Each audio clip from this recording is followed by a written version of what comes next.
है business entity concept. Business entity concept क्या कहता है कि हमने जो अकाउंट है और जो अकाउंट का ओनर है, ठीक है, जो हमारा बिजनेस है, सॉरी अकाउंट नहीं, जो हमारा बिजनेस है और जो बिजनेस का ओनर है, वो दोनों अलग अलग है। हमने जो एंट्री करनी है अकाउंटिंग बुक्स में वो किसके पॉइंट ऑफ व्यू से करनी है? बिजनेस के पॉइंट ऑफ व्यू से। बिजनेस और बिजनेस का ओनर दोनों अलग अलग पर्सन है। हमने एंट्री करनी है बिजनेस के पॉइंट ऑफ व्यू से। इसी कॉन्सेप्ट के कारण ही बिजनेस मैन जो बिजनेस में पैसा लगाता है उसे क्या कहते हैं हम? कैपिटल। और वो कहाँ दिखाई जाती है? बैलेंस शीट की लायबिलिटी साइड, ठीक है। इसी कॉन्सेप्ट के कारण बिजनेस मैन जो बिजनेस से पर्सनल यूज के लिए पैसा निकालता है या गुड्स निकालता है उसे क्या बोलते हैं? ड्रॉइंग। और वो कैपिटल में से क्या हो जाती है? ठीक है। बिजनेसमैन की जो भी पर्सनल उसकी गाड़ी है, घर में जो गाड़ी है, जो बिजनेस में गाड़ी है वो अलग है, वो बिजनेस में रिकॉर्ड होगी। घर में उसकी 4 गाड़ियां और खड़ी हैं, वो बिजनेस के अकाउंट में रिकॉर्ड नहीं होगी। उसके घर पे जो ज्वेलरी पड़ी है, जो उसका घर है, बंगला बना हुआ है, घर बना हुआ है, वो भी बिजनेस में रिकॉर्ड नहीं होगा, ठीक है। तो ये कॉन्सेप्ट क्या कहता है? बिजनेस और बिजनेस ओनर अलग अलग है। हमने एंट्री किसके हिसाब से करनी है? बिजनेस के हिसाब से करनी है, ठीक है। आगे समझ। नेक्स्ट क्या है हमारा? Money measurement concept. नेक्स्ट क्या है हमारा? ये पहले भी आ चुका है फर्स्ट चैप्टर में। ये क्या कहता है? ये कॉन्सेप्ट कहता है कि वही ट्रांजैक्शन हमने अकाउंट में रिकॉर्ड करनी है जिनको हम किसमें एक्सप्रेस कर सकते हैं? ठीक है। जैसे हमने एक फर्नीचर खरीदा, गुड्स खरीदी, बिल्डिंग खरीदी, तो ये इनकी मनी वैल्यू है, ठीक है।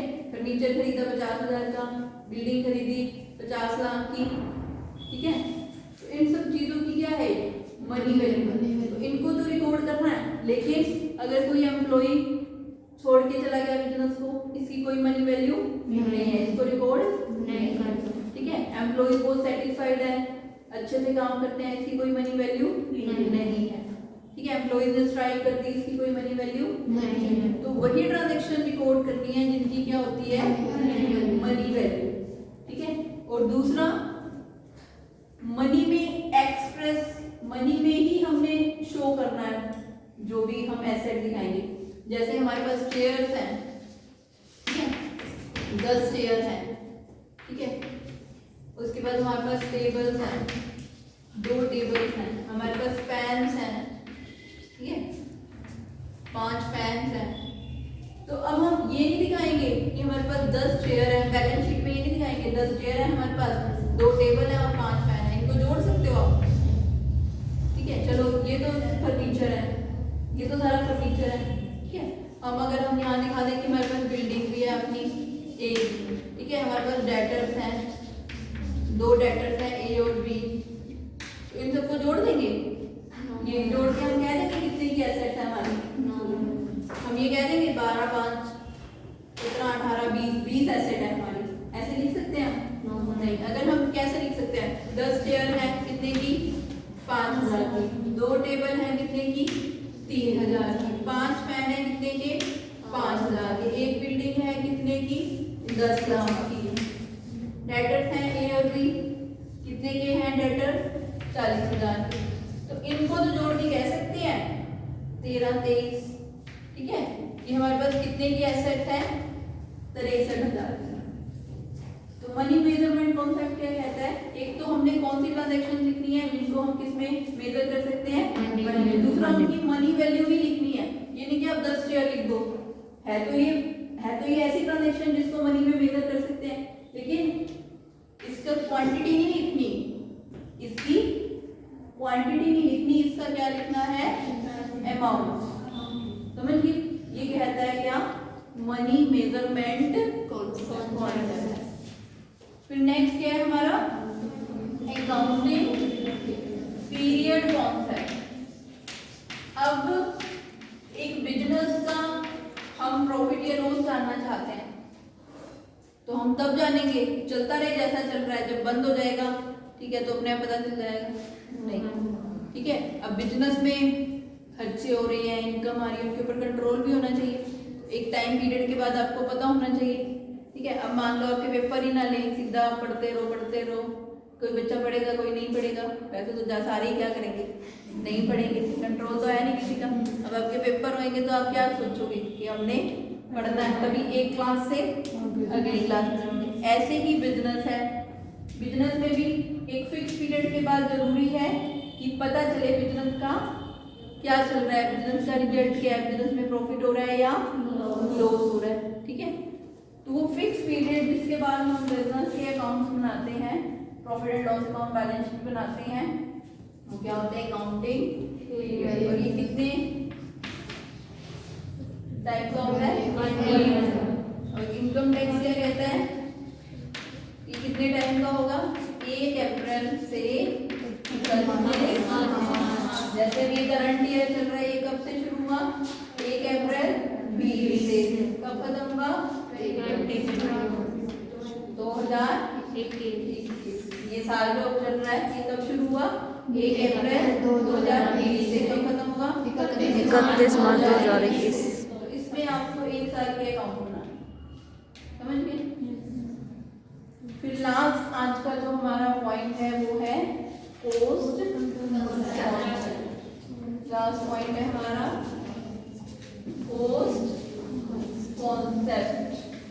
पोस्ट कॉन्सेप्ट क्या कहता है कि जो हम एसेट्स खरीदते हैं, ठीक है, जो हम एसेट खरीदते हैं वो ऑर्डिनरी बुक्स में उसकी पोस्ट वैल्यू पे ही शो की जाती है, ठीक है। जैसे हमने एक बिल्डिंग खरीदी 20 लाख की, तो हम किस पे शो करेंगे, उसकी कोस्ट 20 लाख।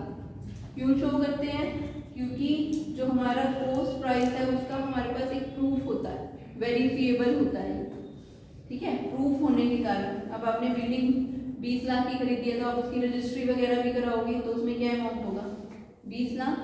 इसी तरह आप फर्नीचर खरीदोगे तो उसका भी बिल मिलेगा। इसलिए कॉस्ट कॉन्सेप्ट कहता है कि हमें जो भी एसेट्स खरीदने हैं उसको किस पे शो करना है, उनकी कॉस्ट पे। तो कॉस्ट पे दिखाने का मतलब ये नहीं है कि बिल्डिंग आपने 20 लाख की खरीदी तो आप उसको 20 लाख की दिखाते रहोगे, आप उसमें से क्या लेस करोगे हर साल, डेप्रिसिएशन, ठीक है। डेप्रिसिएशन लेस करते रहो क्योंकि यूज हो रही है तो उसकी वैल्यू कम होती जा रही है, इसलिए उसमें से डेप्रिसिएशन लेस करके हमें उसको शो करना, ठीक है। तो जस्टिफिकेशन क्या है इस कॉन्सेप्ट के लिए, सबसे पहले द कॉस्ट इज वेरीफिएबल, जैसे मैंने आपको बताया वेरीफाई कर सकते हैं क्योंकि इसका क्या होता है, हमारे पास बिल वगैरह होता है, ठीक है। दूसरा justified by going concern concept, ठीक है, क्योंकि आपका बिजनेस बंद तो होने नहीं वाला।